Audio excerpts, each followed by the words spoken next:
আচ্ছা, একটা দারুণ গোপন সত্যি কথা দিয়ে আজকের এই আয়োজনটা শুরু করা যাক। সত্যিটা হলো ওয়েব ডেভেলপাররা আসলে আগে থেকেই জানেন কিভাবে নেটিভ মোবাইল অ্যাপ তৈরি করতে হয়। হ্যাঁ, কথাটা শুনতে একটু অবিশ্বাস্য মনে হলেও একদম সত্যি।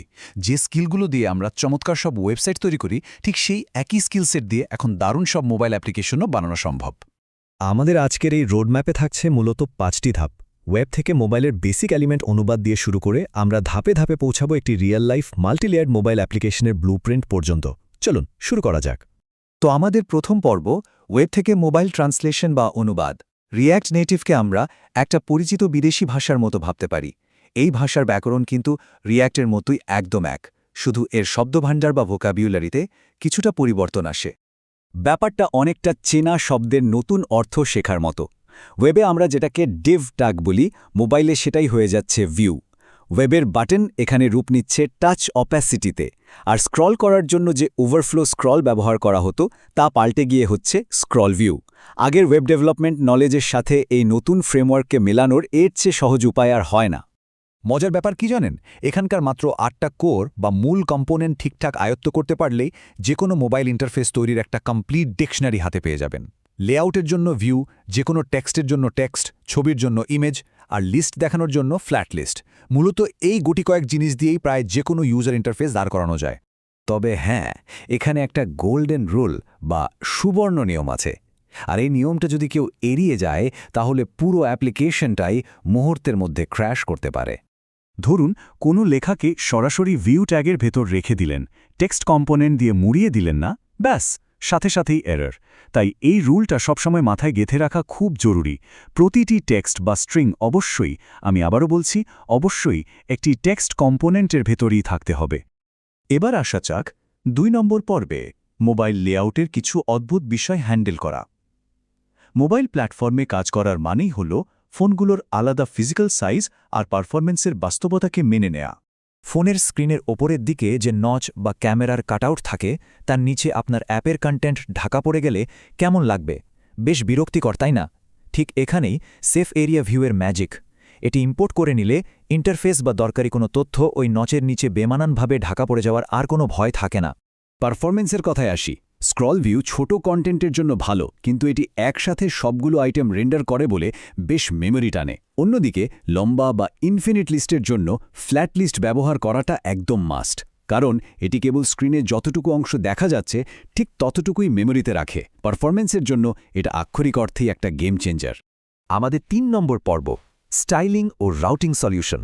চলুন দেখি ওয়েব দুনিয়ার জনপ্রিয় ফ্রেমওয়ার্কগুলো মোবাইল দুনিয়ায় এসে কিভাবে একটা আরামদায়ক ডেভেলপমেন্ট পরিবেশ তৈরি করে।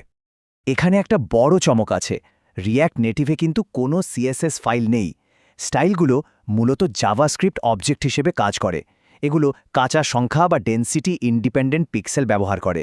আর সবচেয়ে গুরুত্বপূর্ণ বিষয়টা হলো এখানকার ফ্লেক্সবক্স ডিফল্টভাবে রো এর বদলে কলাম ডিরেকশনে সাজানো থাকে, আর এখানে কোনো ক্যাসকেডিংও কাজ করে না। তবে চিন্তা নেই, ট্র্যাডিশনাল সিএসএসের জায়গায় নেটিভ উইন্ড আর নেক্সট জেএসের বদলে এক্সপো রাউটার ব্যবহার করলেই এই পুরো ট্রানজিশনটা একদম মাখনের মতো স্মুথ হয়ে যায়। লম্বা লম্বা বোরিং স্টাইল শিট লেখার কোনো দরকারই নেই। ওয়েব থেকে পরিচিত সেই টেলউইন্ড ক্লাসগুলোই নেটিভ উইন্ড দিয়ে সরাসরি এখানে ব্যবহার করা যায়। ফলে কোড দেখতে অনেক বেশি পরিষ্কার লাগে, আর কাজও হয় সুপার ফাস্ট। রাউটিংয়ের ক্ষেত্রেও ঠিক একই ব্যাপার। এক্সপো রাউটার একদম ওয়েবের নেক্সট জেএস অ্যাপ রাউটারের মতোই ফাইল ভিত্তিক আর্কিটেকচার মেনে চলে। ফলে এক স্ক্রিন থেকে অন্য স্ক্রিনে যাওয়ার জন্য নতুন করে জটিল কোনো রাউটিং সিস্টেম শেখার ঝামেলা পোহাতে হয় না।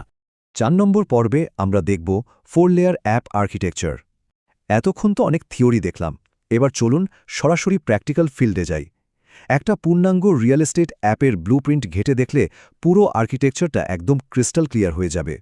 পুরো সিস্টেমটাকে স্কেলেবল আর নিখুঁতভাবে চালানোর জন্য একে 4টা সুনির্দিষ্ট লেয়ার বা স্তরে ভাগ করা হয়েছে। অথেন্টিকেশনের জন্য ক্লার্ক, ডেটার জন্য সুপারবেস, স্টেট ম্যানেজমেন্টের জন্য জু স্ট্যান্ড, আর সবশেষে ইউজার ইন্টারফেসের জন্য থাকছে এক্সপো রাউটার। এই লেয়ারগুলো একসাথে কিভাবে কাজ করে তার ডেটা ফ্লো বা প্রবাহ দেখলে অবাক হতে হয়। ক্লার্ক থেকে জেসন ওয়েব টোকেনগুলো সরাসরি সুপারবেস ডেটাবেসে যায়, এরপর সেই ডেটা জুস্ট্যান্ড স্টেট স্টোরের ভেতর দিয়ে ফিল্টার হয়ে ফাইনালি আমাদের ইউজার ইন্টারফেসে এসে পৌঁছায়। একদম নিখুঁত একটা চেন রিঅ্যাকশন। আমাদের শেষ পর্ব, রিয়েল ওয়ার্ল্ড অ্যাপ স্ক্রিন। চলুন একটু স্পিড বাড়ানো যাক। এই পাওয়ারফুল আর্কিটেকচার দিয়ে চোখের সামনে কিভাবে একের পর এক ডায়নামিক স্ক্রিন তৈরি হয়ে যাচ্ছে এবার সেটাই দেখব।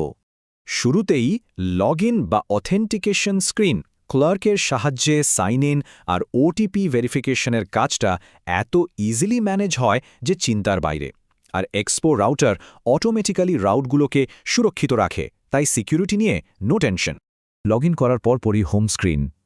এখানে একটা ভার্চুয়ালাইজড ফ্ল্যাট লিস্ট ব্যবহার করে সুপারবেস ডেটাবেস থেকে রিয়েল এস্টেটের সব আকর্ষণীয় প্রপার্টি সরাসরি রেন্ডার করা হচ্ছে। চোখের পলকে সব ডেটা লোড হয়ে যায়। আর সার্চ স্ক্রিনটা তো আরও দারুণ। লাইভ সার্চিং আর রিয়েল টাইম রেজাল্টস কাউন্টের কাজটা এখানকার জুস্টান ফিল্টার স্টোর একদম পারফেক্টলি হ্যান্ডেল করছে। প্রপার্টি খোঁজার সময় পারফরমেন্সে বিন্দুমাত্র ল্যাগিং বা আটকে যাওয়ার ব্যাপার নেই। প্রপার্টির বিস্তারিত দেখা স্ক্রিনটাতে একটু খেয়াল করুন, কতগুলো জটিল ফিচারের সুন্দর লেয়ারিং, ইমেজ ক্যারোসেল, লোকেশন দেখার জন্য ম্যাপ প্রিভিউ, এমনকি সরাসরি রিয়েল এস্টেট এজেন্টের হোয়াটসঅ্যাপে মেসেজ করার ডিপ লিঙ্কিং অপশন, সব কিছু এখানে খুব সুন্দরভাবে সাজানো। সবশেষে আমাদের সেভড বা উইশ লিস্ট স্ক্রিন। এখানে অপটিমিস্টিক ইউআই আপডেট ব্যবহার করার ফলে একটা ম্যাজিক দেখা যায়। তালিকা থেকে কোনো প্রপার্টি আনসেভ করার সাথে সাথেই সেটা স্ক্রিন থেকে গায়েব হয়ে যায়। ডেটাবেস রেসপন্সের জন্য অপেক্ষা করার কোনো দরকারই পড়ে না। পুরো আয়োজনটা শেষে একটা বিষয় তো সবার কাছেই পরিষ্কার, কোডিংয়ের ভাষা একদম এক, টুলসগুলো আমাদের ওয়েব জগতের অত্যন্ত পরিচিত। তাহলে এই সুযোগটা কাজে লাগিয়ে আজই নিজের প্রথম নেটিভ মোবাইল অ্যাপ তৈরি করা থেকে আসলে কে আটকাচ্ছে? এই দারুণ প্রশ্নটা দিয়ে আজকের মতো বিদায় নিচ্ছি। নতুন কিছু শুরু করার এখনই তো সেরা সময়, তাই না?